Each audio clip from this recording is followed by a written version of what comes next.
I don't envy the guys who have to condense Dublin into a brand line or a tag. I've literally written hundreds of thousands of words about Dublin since I began. And someone says to me, what's Dublin like or what's going on in Dublin? My first response is still, have you time for coffee? Let's get a pint, let's just sit down. And I think that's actually one of the great benefits of this city is that's why that line about what happens in between jumps out at me. It reminds me of John Lennon's nutshell about life is what happens when you're making plans. And the stories that I've been able to find over the years in those spaces have been really good ones. So here's what's happening from now. We are going to run with a panel discussion for about 50 minutes. I'm going to introduce the panel to you in just a tick. It'll take us towards the end of the session when I'll invite Sean Quinn back on just to wrap up. So I know everybody in the room is busy and we've got lots of things to do, so that's just what to expect over the next wee while. There's 6 panelists, and we will also invite contributions from the audience. So there will be roving mics going around as we speak. So what I'll do is, as we introduce a couple of different topics, I'll bring them to the panelists first, and then I'll invite you, whoever would like to pitch in, so we can make this interactive and engaging. Really, the future of Dublin tourism is here today. So let's see where the conversation takes us. So without further ado, our panelists today are, if you just stick your hand up when I mention you, we have Jim Power.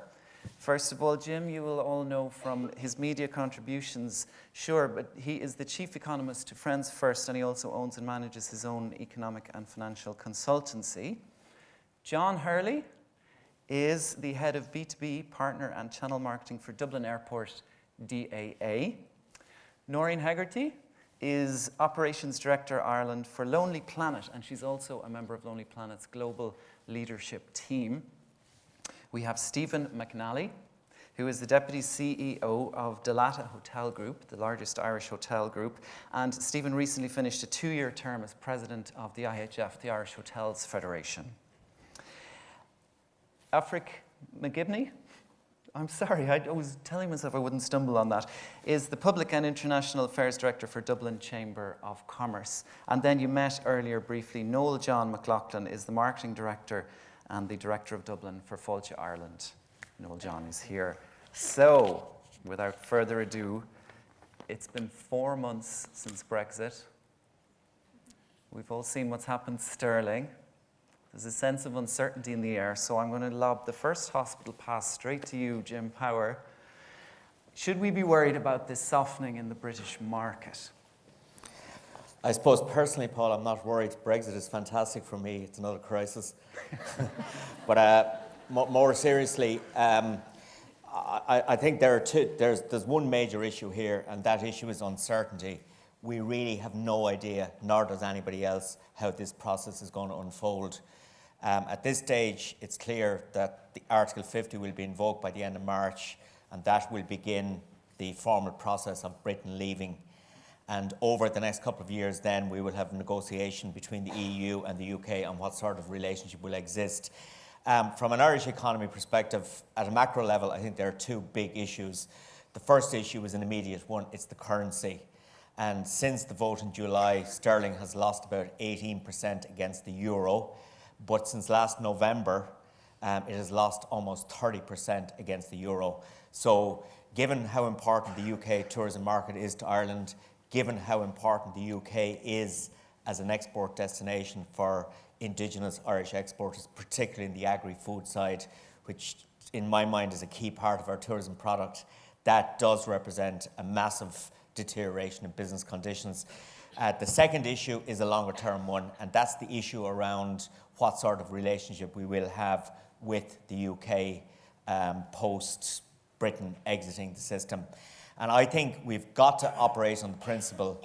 There's 2 things I say about Brexit at the moment. First of all, I haven't a clue how it's going to unfold. And then I conclude by saying that the one thing we do need to assume is the worst case scenario, that it will be a hard Brexit, that there will be trade restrictions going up between the UK and Ireland and the rest of the European Union. So obviously that would represent a significant issue. I suppose for tourism specifically, the currency issue is a very obvious one. Into Ireland, 41% of tourists last year came from the UK, translates into about 13% of revenues. So while a lot of people, in terms of revenue contribution, not as significant, but that's going to be under pressure from the currency front. The second issue then, I suppose, is around the whole, and maybe I shouldn't delve into John's territory here, but the whole open skies policy at an EU level, what are the implications for that? There's a whole issue around regulation. Britain, outside of the European Union, could change its whole regulatory regime. But I also think from a tourism perspective, Britain, and indeed from a foreign direct investment perspective, from a tourism perspective, Britain is going to get very aggressive in terms of competing for business. From a currency perspective, obviously for US and European tourists, the UK has suddenly become incredibly attractive from a currency perspective.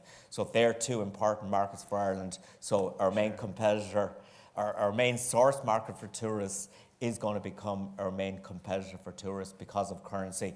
But I also think in the UK, you are going to see massive investment in infrastructure, but particularly tourism infrastructure. Sure. So as a competitor, Britain is going to become a lot more important. So obviously, from a tourism perspective here, I think we've got to look at other markets as well. Okay, and we'll return to that, Jim. John, can I bring you in on this one? Dublin Airport there's been nothing but good news coming out in terms of growing route numbers, growing capacity over the recent years. But in the recent months since Brexit, Ryanair have issued a profit warning. They also said they'll do 1,600 fewer flights next year from Dublin. Are you concerned about Brexit? Yeah, we talk about it a lot. Brexit, as Jim says, there's a lot of unknowns, right? So our focus is to look after our airline customers, absolutely number one. And that means not just acquiring new routes, but also account managing and looking after them with both marketing support to protect the range of route offerings, for example, into GB. We have about 340 flights a week into Britain. London is still and will continue to be the busiest route in Europe, to a range of airports at a range of price points with a range of airlines. So the importance of destination choice and price points is critical as we look forward, critical. Other than the capacity, we see some signs of what Jim was talking about earlier. Dublin Airport is 28.3 million customers we're expecting this year. 2 million of those are welcomed from Northern Ireland. I was in Northern Ireland in the last few days with our team, and we saw some of those old signals again of the shopping in Newry. We saw petrol pricing being promoted. We even saw fireworks pricing for Halloween weekend. But at the same time, this weekend, Dublin Airport will see an 8% growth compared to last year for bank holiday weekends traffic. So as you were saying, you're not seeing short-term issues straight away. We are looking very carefully at economic confidence indicators and obviously working closely with our airlines. The announcements of schedule changes for next year, they will be ongoing. But at the same time, we're very happy with 18 new routes announced this year and with more exciting routes, GB and beyond, for next year. Our goal, and for everybody in this room, is how do we work together to keep the range and quality of our offering competitive? And the examples that Keelan was showing, I think, are absolutely on strategy for my final point, which is for Great Britain, beyond London, the regions is where we have to do most of the alignment and targeted activity. Okay, yeah, and I should say, as you all saw the tourism numbers that came out yesterday, we had 7.5 million visitors thereabouts so far in this year. 3 million were British, and that was up on the previous year. So the fears of an immediate falling off a cliff haven't come to pass, but I do think there's a genuine concern about what will happen in the medium to long term. Noreen, Lonely Planet, can I bring in here? You've got a great global perspective on this, but do you sense a wariness or a softening in terms of the British visitors' approach to Ireland and to Dublin in particular? Are people thinking twice about coming? I think it's very early yet, Paul, to make any conclusions in that regard. Although there was a Google Trends conference in London last week, and they had a very interesting statistic, I thought. 82% of people said that Brexit would not affect their decision to travel within the EU. So certainly there doesn't seem to be an impact immediately. I think the bigger concern for them was that places like Tunisia, Egypt, Turkey are all off the agenda now. It looks like Spain will be at capacity for next year. Certainly in terms of the American market, we're noticing that there is a little bit of softening in terms of Europe, but Ireland has booked that trend spectacularly this year. So I think it's very soon to make any conclusions from the data that we're getting so far. But competitiveness is a hugely important factor. And for Ireland, what we get anecdotally over and over from our own writers, from the people that we're interfacing with all the time, it's about the people. It's about the experience with the people. And just on experience, the other trend that we are noticing from our own data is that experiential travel is hugely important. The new emerging trends are after craft beer, it's micro distilleries, it's food, it's bike packing, off-road, it's Instagramming. They're the sort of things that people are interested in. Yeah, that's a great point actually, that Brexit, our tendency is to worry about it in isolation, but you paint a broader picture. US has been really good. So just before I bring it to the audience on this, Noel, John, can I ask you, should we be diversifying? Should we be saying, look, we've put too much eggs in this basket over the years, let's look to different markets now? Yeah. Well, look, to answer your question, Paul, we do diversify. I think it's very easy, I suppose, at a gathering like this where we're talking about Dublin and we're talking about what Fáilte Ireland are doing in terms of our overseas campaign, to look at that in isolation. Tourism Ireland are a sister agency of ours. They will be revealing their plans towards the end of next month. And we will get an understanding then collectively around how we are creating demand, awareness, intent, to travel to Dublin across a number of markets. The choices that we made in terms of this year's campaign was based on a commercial argument as much as anything else. What we found is that Dublin, naturally, as a city destination, is very balanced across quarters. Okay, so we're very fortunate in that regard in terms of our source visitors. And as mentioned previously, a large portion of those are from GB. However, when we look at the contribution from mainland Europe, that's 40% of volume, which also delivers very high value. So really it comes down to choices. Keelan made an argument there for, we're investing 1.3 million in GB. It's with a population of 60 million people. Visit Scotland have a campaign in London at the moment, in one particular city, a city of, 15 million in London, and they're investing 3 million. So really, I suppose the onus on us is to make the right kind of choices together with Tourism Ireland, and also create appeal, not solely through traditional marketing campaigns, but also around seeking to influence the likes of Lonely Planet, travel writers, what we're doing from a digital perspective, what you guys are doing as well in terms of creating demand for Dublin, how you are getting that 75% that only visit Dublin for the first time, getting them to return in terms of the quality of experience and that sustainable offer that Noreen just mentioned. So probably a long-winded way of saying that, yes, we do diversify. We have, and we will be, for example, making a very considered choice next year in terms of our overseas campaign. We don't know where that might be, but it may be mainland Europe. Who knows? It may be the UK again. We don't know. Okay. Where are our microphones? Can you raise your hand if you have a microphone? So at this point, if there's anyone who'd like to come in on Brexit particularly, can you put your hand up and we'll get a microphone coming to you as soon as possible. Unless you are shy, which is perfectly okay. And okay, I will ask everybody to put their hands up first of all. Can you all just raise your hand for a sec? So, that's what it feels like. Nothing will break, okay? Just to get that little workout in there. What we'll do is I'm going to move on to a topic that came up earlier, competitiveness. Sean raised this, Keelan raised it, and it's already been raised in our panel discussion. I think it's something we're all acutely aware of. One area where this is particularly vulnerable is accommodation. According to Fáilte Ireland, there is a projected shortfall of about 5,500 rooms by 2020, hotel rooms. if visitor numbers keep rising, it doesn't take a genius to work out the math on this. So can I bring Stephen McNally in here? Are we heading for a hotel accommodation crisis? It's fair to say we were looking at some figures the other day only. If we go back to 2008, and you remember the Bacon report came out to say that we had too many hotel bedrooms in the country at the time. So we had to get rid of 15,000, I think the figure was at the time. I think it's fair to say in the centre of Dublin there is a shortage of accommodation. Once you go outside the centre of Dublin, though, I can't see any need for accommodation to be built, or very little of it, unless there's a hot spot somewhere, but in general not. The big difficulty I think we have with getting accommodation up, there's a number of factors. I think there's people willing to build accommodation. Ourselves, Dalata, we're adding 600 bedrooms into the system, which will open up by 2018. That's hotel extensions as well as 2 brand new hotels. But Sean alluded to it earlier, where a hotel was refused planning last week. And there's lots of talk about, we've got Dublin City Council on board. We've got a lot of talk about density. When you have a site in Dublin at the moment, there's a fight for the site. Mm-hmm. And that fight can be, number 1 is office space, 2 is accommodation for housing, and then hotels.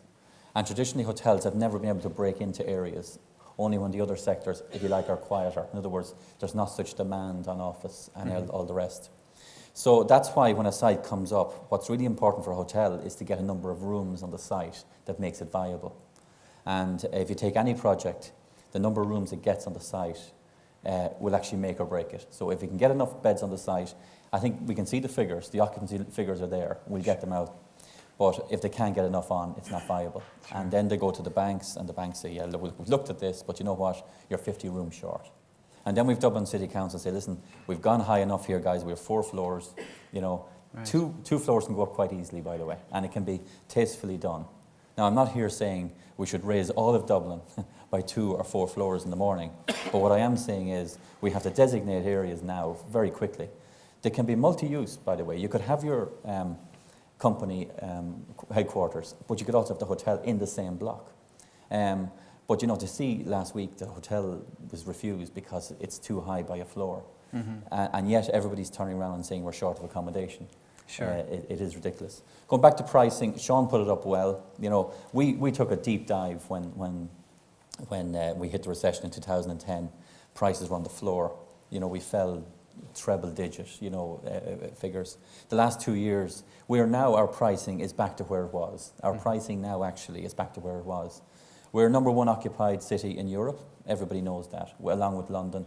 Dublin is the number 1 occupied city. 82% most people will do. City centre, if you're not doing 90%, you can leave now. But that's the reality of it. Okay. Rate-wise, obviously, the sterling now has a big impact here. And Jim mentioned the 18%, and you quite rightly mentioned 30% there. Go back a little bit further. So what we're seeing at the moment is, yes, it's busy, but there's no problem getting rooms. There's actually no difficulty getting rooms probably since last month onwards. Okay. I call it the Bruce Springsteen rates. They're always quoted by the media. Bruce Springsteen was here a number of years ago. But I look at this year, the All-Irelands, I look at the American football game, I look at all the events that we're on. Anybody with half a brain that books 10 days out or further are getting very, very competitive rates. Okay. And the media are in here telling everybody the rates are gone cloud at this stage. Another point I'd like to make, I looked at the guest list here. Over a quarter of the audience is hoteliers, so that's good. But I think it's important to make the point as well. We're now back in a place as well as a hotelier where loyalty comes into play. So I think being a hotelier, and I'd be saying to a lot of our guys, look, you got to mind your business. It's not a case if you refuse that, something else will come along. I think some hotels, we certainly would have retained a lot of loyalty, even from the last 4 or 5 years. We're still dealing with the same people. Yeah. Because it was important to us to have a stable base. Mm-hmm. Some hotels went down a different route and said, look, we won't have a stable base. We'll just let the market fill us. Sure. I think they're going to have to reflect now, going forward, where am I with my stable base? I need some sort of stable base here, which will effectively rule that out. So we have to be careful, but market demands will ultimately drive the price. If hotels are not filling up, they'll drop. You know, Yeah. and I can see some instance of that as well. Okay. Final point I leave it then is you've got to remember there's 6,000 rooms in there as well from Airbnb, and they're in the system now. People are using those, and they have to be dealt with as well. And all I'm saying is dealt with is they paid their taxes like everybody else. I mean, I think it's great they're there, and they have actually alleviated some of the problem. But equally, they've put a lot of problem on housing. You know, so people just can't get accommodation. People can't rent because obviously Airbnb makes more money. But then that has to be dealt with as well. Okay, thank you, Stephen. I want to bring in Aifric McGivney from Dublin Chamber of Commerce here. Stephen puts it that the rates are coming back to where they are. I, as a consumer, would have a concern that they will continue on that curve, and in 3 years' time, if the shortage isn't addressed, we'll be paying 20, 30% more, which would be a worry I would have. How do you think that shortfall can be addressed at this stage, Aifric? Dublin is getting busier, right? And Dublin is continuing to grow. And we're going to have to deal with that. That's across all the different sectors. There's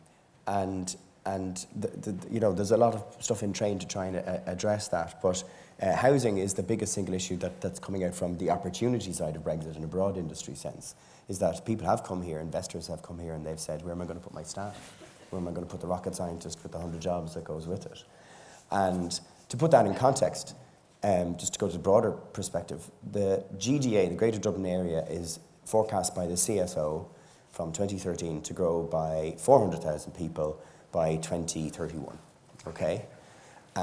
If you want to put that in kind of where the houses are, that's about 45 Irish glass bottle sites, okay? Then you add up all the places where the houses are going to be that you know of. You have Irish Glass Bottle, you have Docklands, Adamstown. Any more? Right, so there's a real challenge here. And I think that's understood, so there's going to be a lot more construction in general, a lot more construction of housing, but the bit that's going to have to happen is joining up where the houses are and where the transport is, linking transport and land use. So I just think that's an important point, and that's understood, and there's a big ambitious plan by the NTA to kind of connect up. So one of the real challenges of making that Dublin brand work is to make sure people can get from the hotel supply outside, the attractions outside and around. And that's bus corridors, look, a lot of people are suffering from the construction phase of Lewis Cross City, but when it's there, next year, it's going to be fantastic. It's going to make a big difference. So on the pricing front, look, it is tricky, and we talked about it a little bit that, we're not a cheap city anymore, and it's not the only attraction, and we need something more broader to begin to sell on a different tag, and that's why the Breath of Fresh Air campaign and that identity is so important. And just something about that identity to say is that it's actually something you hear not just from tourist visitors, you hear from all kinds of people who come to Ireland. So it's reflected.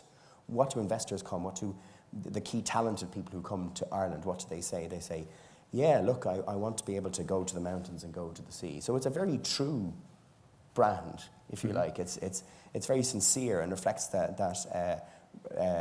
broader societal input. And one last thing, just maybe take away from price and about like what do you do instead of price, is we've learned a lot from doing some work preparing for a vision for Dublin out to 2050, and I know you'll come on to some of that, but it's interesting looking at what differentiates Dublin from other cities.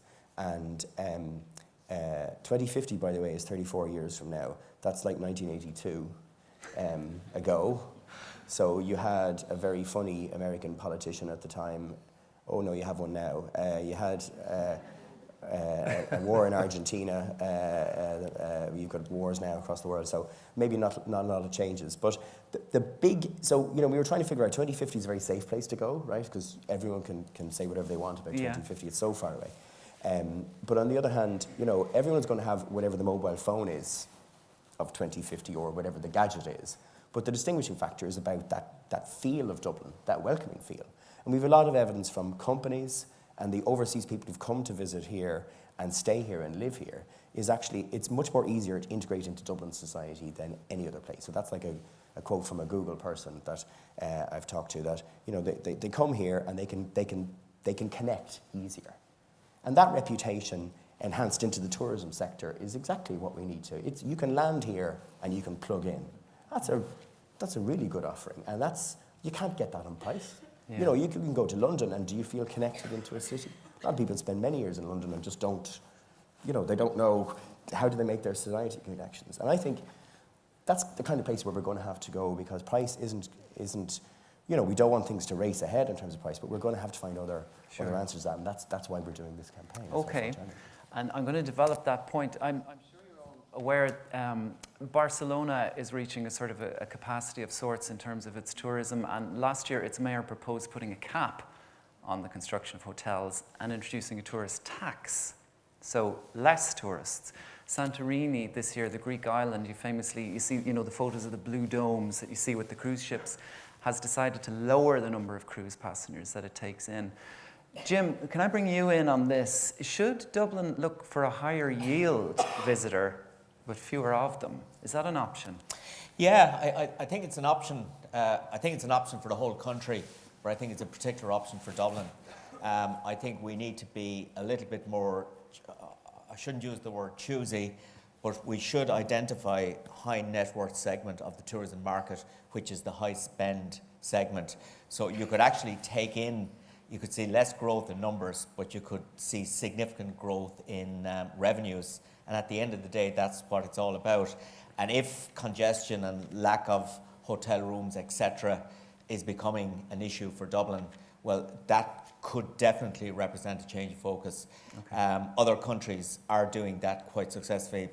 Cities in the United States specifically target the higher spending, wealthier type tourist. Mm-hmm. And that's why I think in the hotel area, I would love to see a focus all over the country. And I suppose I have a strong regional focus, being a farmer from Waterford, so I have biases in all sorts of directions. But I think the one thing the hotel area needs is higher quality to accommodate that higher net worth spender. Okay. Noreen, can I bring you in on that? Should Ireland go down that route of becoming a high-yield destination, or Dublin in particular? I mean, I don't have any particular expertise to offer as advice in that. I would say to you that when you're looking at other cities, we launched our Best in Travel this week as our destinations we recommend for next year. And I just went through the list last night, and of the cities, 4 of them have either new metros or new transport links. And going back to something that you were saying earlier on, that is critical regardless of what market segment we want to go after. So, Bordeaux has a new is in our number 1 city for 2017, has a new train line from Paris, 2 hours journey time. Moscow has a new metro system. LA is going car-free, has a new metro system. Lisbon has, as we know, really good transport links. And that's just one indication of things that are really important regardless of the market segment. I also notice in terms of when you go to Copenhagen, you can get the visitor card online on your phone before you go. You arrive, it's all locked and loaded. So there are opportunities to be addressed there in terms of the user experience. So in terms of one other thing I would add, Paul, just going back to a point that we were making earlier on about people and that, I spoke recently to Notre Dame graduates in Dublin, and they bring, this is the university, the American university, they bring over a couple of hundred every year that do internships, and the professors were saying their biggest issue is Dubliners, the Dublin people they meet, the other students who say to them, why would you want to come here? And it's almost like that self-deprecating Irish thing, and I get that myself when I travel internationally. Yeah. We talk ourselves down too much. And I know Keelan mentioned it earlier on in her presentation. Just getting people behind it, not focusing on the negatives. Nobody you meet anywhere globally talks about the recession. They talk about the romance of Ireland, the experience of Ireland, coming to Dublin. I mean, we've 12 offices globally. Dublin is the number 1 office that everybody wants to work in. They don't want to go to Beijing. They're not really even interested in Melbourne that much. Dublin is where they want to come. And Dublin is where certainly the American market of my colleagues are just coming on their own leisure time, as well as coming to, maybe do a couple of days work as well. Yeah. John, can I bring you in there? There does seem to be tremendous goodwill for Dublin as a destination. Do you find that when you're sourcing routes and you're growing the airport, do you find that still feeds into? Yeah, so 80% of our customers, our passengers they're on holidays. Okay. So main holiday and the additional holidays where we've seen the growth that has been stimulated by our airline customers doing terrific marketing to attract them at great price points. But price, I recall, the expression of, Dublin was a full nightclub, 20 years ago, and the barrier will come down and go up depending on whether you're willing to spend money or not. I think we need to think strategically around the product, which I think is what we've heard today. I think number two, the role that everybody has, just as Noreen says, that we are all ambassadors communicating, as I hear overseas as well, how we are seen as a warm, friendly destination. And that includes all Dubliners, whether you're from the city, from the country, or recently arrived and working here. Tapping into that ambassadorship, it's going back to tapping into what we were trying to communicate in the gathering, which is really, the gathering, while it had a campaign quality, the gathering is what we're doing every day, but now digital enables it to be an ongoing offering. So the Dublin Airport team, we're recently returned from China, and we're very focused on creating connectivity, direct connectivity into China. But I think instead of thinking about premiumization, I think we need to be listening to where and observing where new customer groups are coming from, and then asking ourselves specifically, as I mentioned on China, are we China ready? And that means thinking ahead around staff, communications, websites, and very specific practical issues like recruitment and retention, be it a chef in the kitchen to front desk. Premium stores here in Dublin have recruited some of those Chinese speakers, but they haven't been able to retain them because speaking Chinese is not enough. You need to be great at customer service.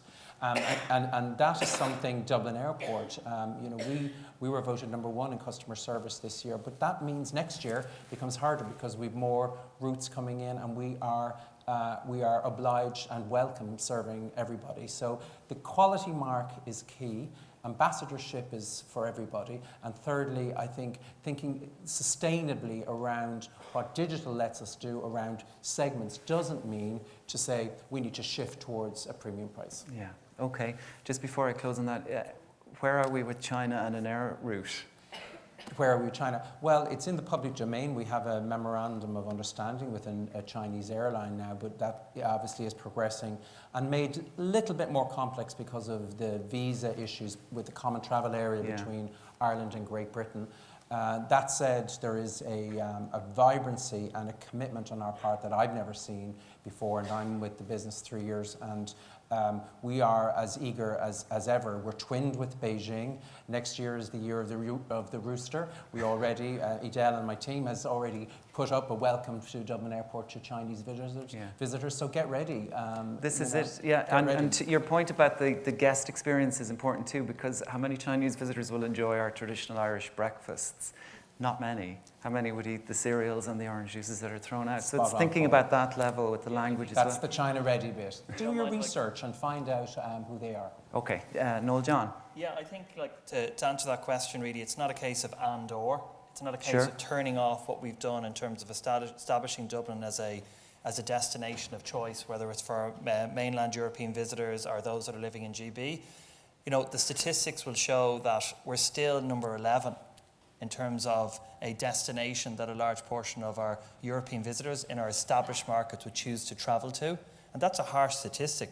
So it's really important that we're continuing to invest in our core markets, but more importantly, as John mentioned, from a strategic point of view, what do we know about our new and developing markets? What do we know about that Chinese visitor? Are we market ready? What can Fáilte Ireland do to actually help in that regard? Even if you take our mainland European visitors, which is a relatively small source of volume, say, over the shoulder period, what are they looking for that's different over that time? So these are all the questions, and more importantly, these are the programs that we're developing from a Fáilte Ireland perspective to help industry to cater for the needs, the wants, the behaviours, the attitudes, those visitor experiences that each of these new and developing markets are looking for. Okay. At this point, can I just check if anybody wants to come in on a question?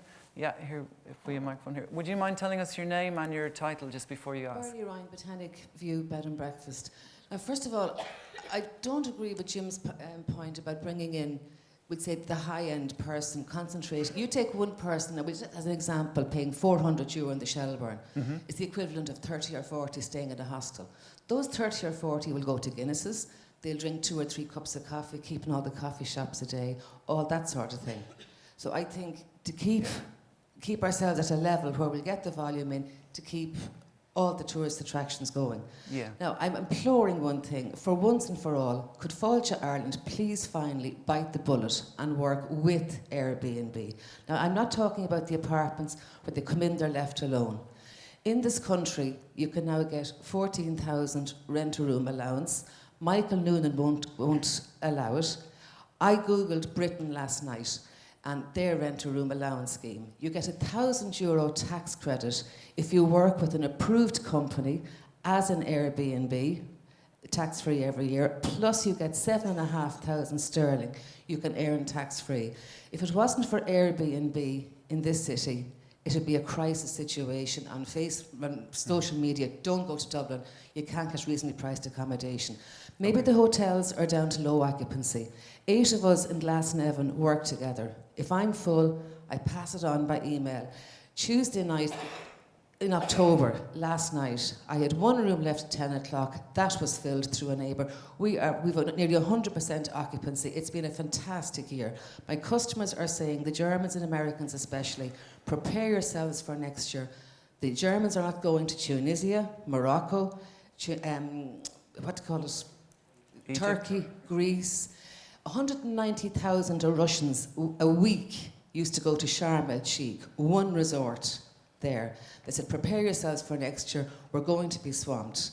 But the accommodation is not there, and I'm imploring Fáilte Ireland, 2 spare bedrooms in your house is a small bed and breakfast. Sure. To implore Michael Noonan, give us an even playing market with Britain and the north of Ireland, where they can get their tax-free allowance and the rent-a-room allowance. Okay, thank you very much. I can hear the frustration in that, and be careful what you wish for also in terms of visitor numbers in the future. Jim, can I give you a quick reply on the first point, and then I'll come to you, Noel John, on I Airbnb. wasn't suggesting either or. It's obviously some of both. I mean, we already have a strong tourism offering in a certain segment.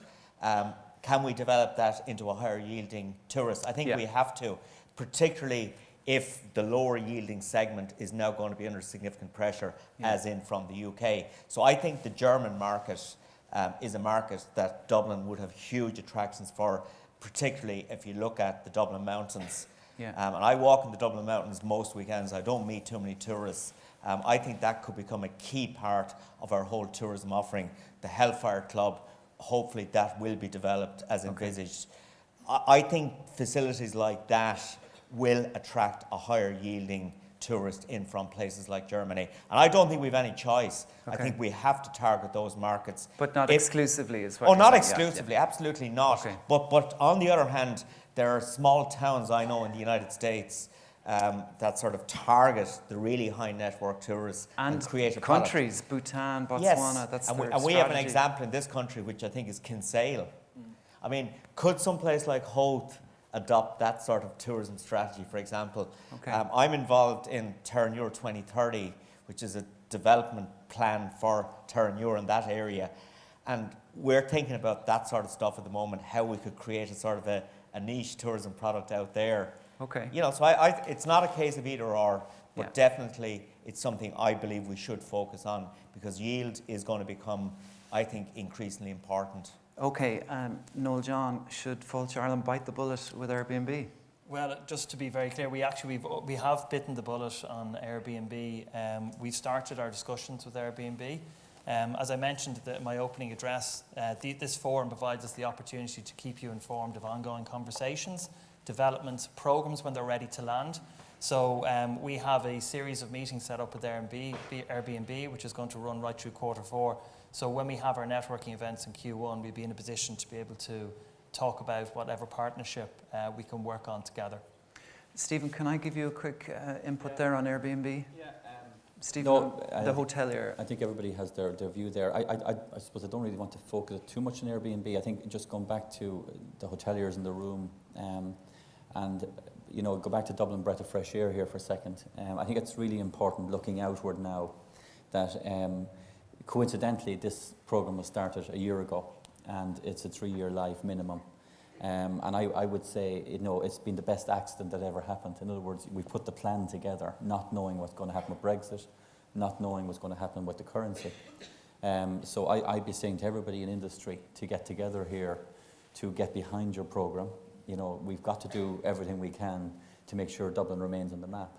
This week, Britain just announced, Tourism England have just announced a 40 million budget that's just gone in there to help tourism, just for England. Tourism England have got a new budget of 40 million. So these guys now recognise there's other countries like us doing exceptionally well. So they're now going out to target our markets, So, and I think these are the focus points here.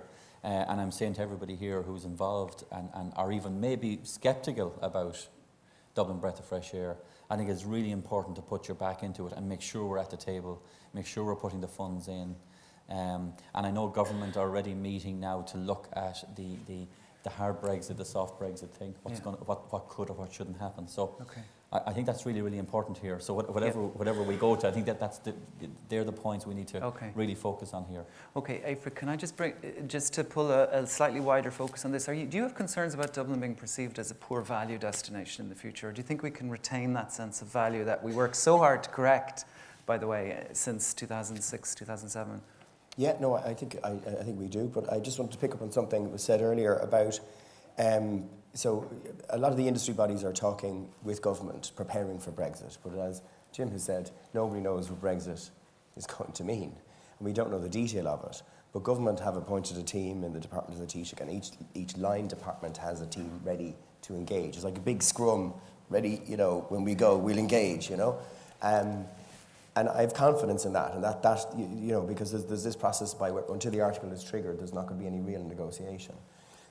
But just to not to speak for government, but they're there. They know this is a big issue, and we'll all be there providing your feedback from a business perspective into that process. In terms of the value piece, I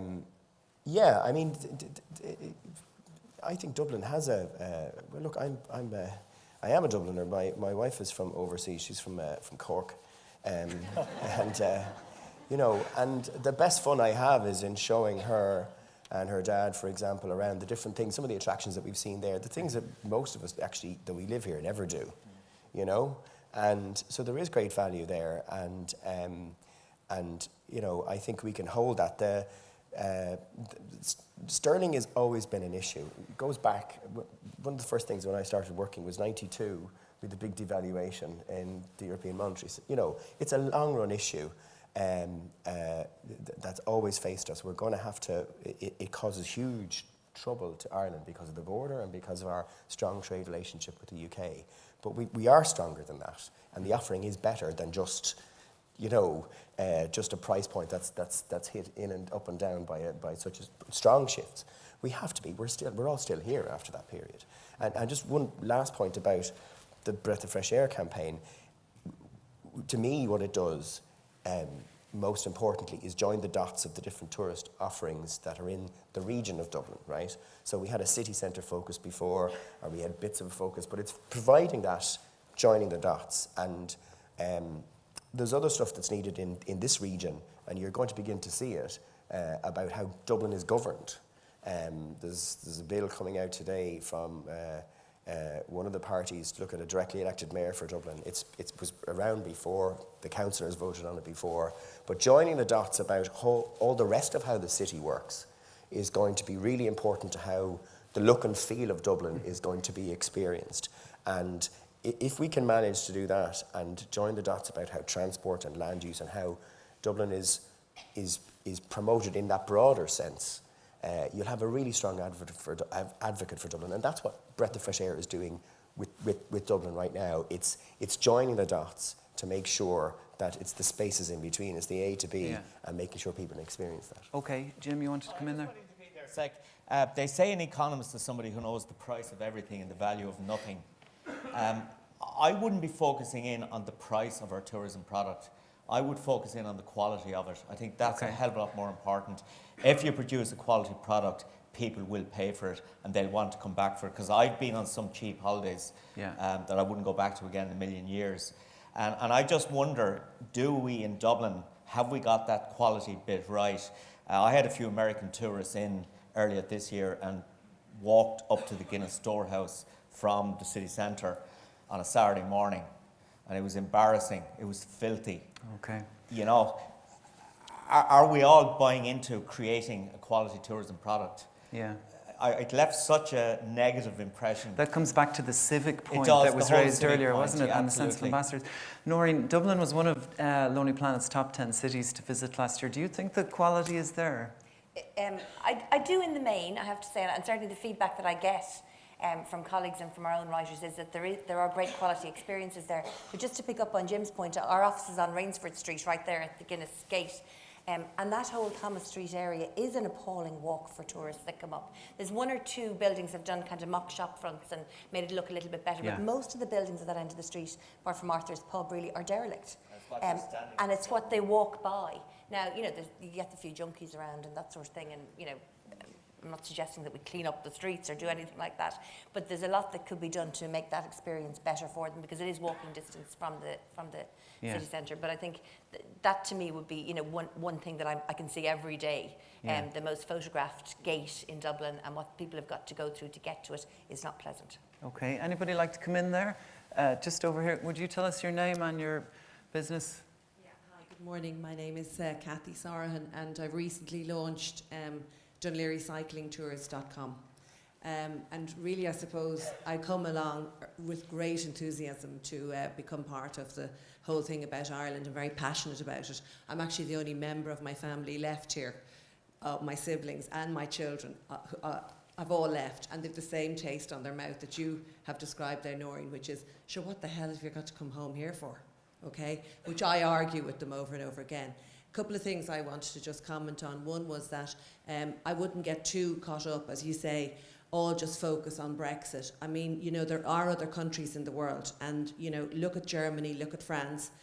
Get familiar with learning a bit of language, guys. You know, we're very ignorant in this country. We assume that when everybody lands here, they're going to go straight into the English tongue, okay? So if you want to encourage this, I would ask that maybe Fáilte Ireland would consider putting on, you know, even, you know, some language, you know, evenings that people could attend and maybe interact with other people speaking in different languages and learning how to approach that. Number two, I just find that everything about Fáilte Ireland is about the accommodation sector. I mean, I'm only starting in the tour industry, but I'd really like to see an evening where all the tour operators can get together and collaborate, because what I find is that it's May Fainer, I've got a tour going on, I don't want her getting my space, you know, which is so wrong, whereas I'm collaborating locally with Dún Laoghaire people, and, you know, I do get that attitude. But if we could just open our minds and realise that if we work together, we will actually stay strong. Yes, Britain, the exit will affect us, but if we put in other enhancers in and take away from the fluctuation of sterling, like, you know, it's gone on for centuries, but we could entice people over in other ways and other means. But I really find that if you could just also respect the fact that the tour operator is working really hard to get your beds filled too. And I think, you know, we need to have something specifically for that audience. Okay, thank you for that, Kathy. Noel John, would you like to just give a very brief reply there on Brief reply. getting We people together? obviously we work very closely with the ITOA. Ruth Andrews we've worked with her at a number of levels. We obviously, MEHL is a big part of that contracting in terms of you know, helping overseas buyers understand the opportunities to build out itineraries. There's an example, I say, of a number of adventure operators that have come together through these networking events last year that have set up their own dedicated adventure tour group, which is about working collaboratively. I take your point in relation to training, and it's something, as I mentioned earlier on, which is really understanding, are we best placed to service the visitor, say, for example, from mainland Europe? We invest very heavily in insight and research from Fáilte Ireland. So we have that insight, and we've put a programme in place which is headed up by Martina Bromley, who heads up our business supports unit. So for everyone here in industry will be hearing about that programme as we move into 2017. Okay, and I'm sure you can pick up with Noel John and the other Fáilte Ireland guys after. The clock is running down here, we're almost done, so I want to finish up just with a quick wish list. We're all deeply in love with Dublin. We are all deeply involved with Dublin. But if there was one single thing you could address over the next 10 years, so we were looking back in 2026 and you say, okay, we fixed that, we did that, we didn't miss that trick. I'd like to know what it is. I'm going to run through the speakers one by one. But first of all, personally, I think it's food. I think Dublin is ready to be the next Copenhagen. I think its casual food and its fine dining are up there, its talent and its ingredients are up there, and I think that in 10 years I would love to look at Dublin as being right centre of the foodie map in Europe. So can I start with John? Okay. So my wish list would be that Dublin becomes an outstanding stopover market for people who are commuting or flying between, let's say, North America and Europe, or going between Great Britain and North America, is that they can, for the first time, stop over and enjoy 2 nights in Dublin on their way, let's say, to the USA. To make that happen, our airline customers, working with the tour operators, can put together, with Dublin Airport support, a great 2-day experience. I'd add, why is that important? Because they're all going to be incremental guests.